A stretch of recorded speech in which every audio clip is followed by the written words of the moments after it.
என்ன ஆச்சு உங்களுக்கு? அகலையா எங்க? இப்போ தானே மேரேஜ் ஆச்சு, இப்போ தானே ரிசப்ஷன் வச்சிங்க, சந்தோஷமாக இருந்தீங்களே, என்ன ஆச்சு என்ன ஆச்சு என்ன ஆச்சு கேள்வி கேட்டுனுறீங்க. அந்த கேள்விக்கான பதில் சொல்கிறேன். அகல்யா வந்து தமிழ் மட்டுமே தான் பார்த்து கல்யாணம் பண்ணேன்.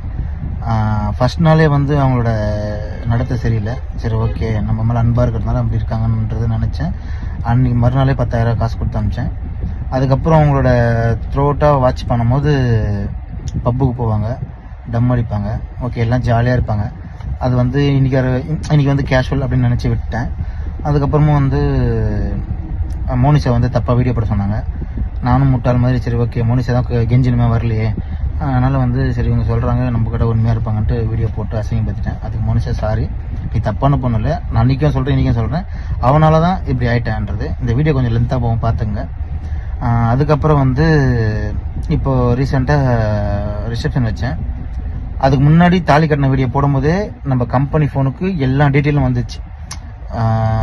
அகல்யா காட்டினல எல்லா டீட்டெயிலும் வந்துச்சு. என்னோடய மேனேஜர்ஸ் இந்த அக்கௌண்ட்டை மெயின்டைன் பண்ணுறவங்க யாருமே சொல்லலை. ஏன் சொல்லலைன்னா சரி ஓகே புது லைஃப்பில் போயிருக்காரு ரொம்ப, ஏன்னா என் கூட இருந்து ரொம்ப கஷ்டப்பட்டுருக்காங்க என்னை பார்த்து.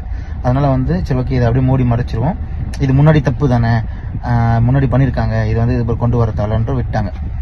எனக்கும் அகல்யாக்குமே அந்த நம்பர் டெய்லி கால், அந்த அவங்க வாட்ஸ்அப்பு யூஸ் பண்ண மாட்டாங்க, ஃப்ளைட் மோட்லேயே போட்டு வச்சுருப்பாங்க.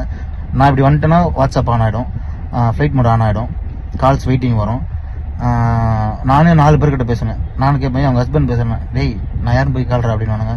அந்த மாதிரி நிறைய பிரச்சனைகள் வந்துட்டே இருந்தது. சரி நானும் அப்படியே ஸ்கிப் பண்ணி போவேன். 2 நாள் கரெக்டாக இருப்பாள், 3ஆவது நாள் ஓடிடுவான்.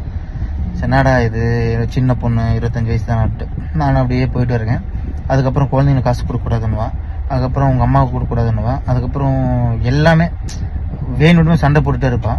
எனக்கு அதை வாங்கி கொடு, இடம் வாங்கி கொடு, கார் வாங்கி கொடு, அது வாங்கி கொடு, இது வாங்கிட்டு போயிட்டே இருப்பான். சரி ஓகே எல்லாமே. அதே மாதிரி இது வரைக்கும் அவன் கையில் ஒரு சமைச்சு போட்டு நான் சாப்பிட்டதில்லை. 1 மணிக்கு இருந்தப்பான். நம்ம வீட்டில் எல்லாம் வேலை பண்ணி எல்லாருமே பெருக்கிறது கூட்டுறது எல்லாத்துக்கும் ஆள் போட்டு நம்ம பண்ணிட்டு இருந்தோம். சரிங்களா, இதெல்லாம் போக இன்னைக்கு திடீர்னு வேணான்றான். என்ன வேணான்றான்ட்டு எனக்கு ஒன்றும் புரியல. அப்புறம் ஏன் வேணான்றது ஒரு ஸ்டாண்ட் பண்ணி என்னை எல்லாமே பிளாக் பண்ணிட்டான். என்னடா இது பிளாக் பண்ணிட்டாலே அப்படின்ட்டு நம்ம வந்து கொஞ்சம் மென்டல் ப்ரெஷராக உட்காரும்போது நம்ம கதை ஒன்று வருது. நம்ம பசங்க எல்லாம் சொல்ல ஆரம்பிக்கிறாங்க இந்த மாதிரின்ட்டு. அப்புறம் நான் டெப்த்தாக உள்ளே இறங்கி பார்த்தா அவங்க சொந்தக்காரங்க மொத்த பேருமே சொல்கிறாங்க அவங்க 1ஆம் நம்பர் 4G குடும்பம், அவங்களுக்கு 4 கல்யாணம் இருக்குதான். அகல்யாவுக்கு 4 கல்யாணம் இருக்குது. நான் தான் 4ஆவது ஆளாம். அதுக்கு முன்னாடி அதுக்கப்புறம் என்னென்னா அவங்க சொன்னதை தான் நான் சொல்கிறேன். அவங்க வந்து ஃபுல் அண்ட் ஃபுல் அவங்க அம்மாவும் இவங்களும் வந்து பணத்துக்காக போகிறாளாம். அவங்க அந்த ஊர் வெள்ளை கோயிலும் சரி கரூர்லாம் சரி, கரூர் பசங்களை நான் வந்து தெரிஞ்ச பசங்களை ஃபோன் பண்ணி நான் கேட்குறேன், ஆனால் நான் உங்களுக்கு முன்னாடியே சொல்லணும்னு நினச்சோம், ஆனால் இந்த மாதிரி வீடியோ போட்டிங்க கொஞ்சம் சேஃபாக இருங்கன்னு சொல்கிறது கூட பயமாக இருக்குது, ஏன்னா அவங்க பக்கத்தில் தான் என்ன பண்ணுறதுன்ட்டு எல்லாருமே சொன்னாங்க. 1ஆம் நம்பர் 4G குடும்பம் கிட்டத்தட்ட 4-5 குடும்பத்தை வந்து அழிச்சிருக்காங்க. 4-5 குடும்பத்தை வந்து அழிச்சிருக்காங்க. கல்யாணம் ஆகாத குடும்பத்தை அவங்க அம்மாவால் நிறைய பேர் அழிஞ்சிருக்காங்க. இவளால் அந்த கரூரே காரி துப்புது. அவங்க 500 ரூபாய் யாரோ போகிறாங்க. நான் மனசில் ஏற்றிக்கல, அது அவங்களோட ஒர்க்கு. அது ஏன்னா அது நம்ம தப்பாக சொல்ல முடியாது. ஆனால் ஒரு குடும்பத்துக்குள்ளே வந்து நம்ம விட்டுன்னா மோனிஷா காலையாவது உயர்ந்துருந்துருப்பல, அதையோ நீ அழிச்சு மோனிஷாவை தப்பாக சொல்ல வச்சு அந்த பணத்தை ஃபுல்லாக பிடிங்கி இன்னைக்கு வந்து கிட்டத்தட்ட ஒரு 110 கிராம் என் நகையை வச்சுன்னு ரிசப்ஷன் வச்சு எவ்வளோ செலவு, கிட்டத்தட்ட ஒரு 30 லட்ச ரூபா செலவு பண்ணிக்கிறேன் ஒரு 3-4 மாசத்துல. இவ்வளோ 4G பண்ணிட்டு இப்போ அசால்ட்டாக நீ வேணான்ட்டு இருக்க. ஏன் வேணான்றா நான் சோசியல் மீடியாவில் இருக்கேன், இவன் வந்து எதுவும் வீடியோ போட மாட்டேன், நம்மளை அசிங்கப்படுத்த மாட்டான், இவனுக்கு தான் அது அசிங்கம் அப்படின்னு நினச்சிட்டு இருக்கேன். நான் அசிங்கப்பட மாட்டேன்.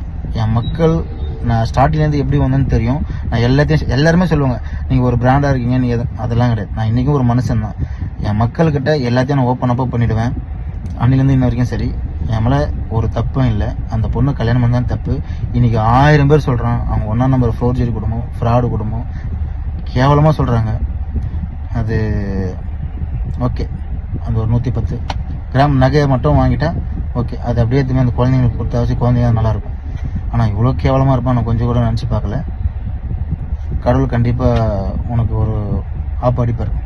வெயிட் பண்ணாங்க இல்லையா?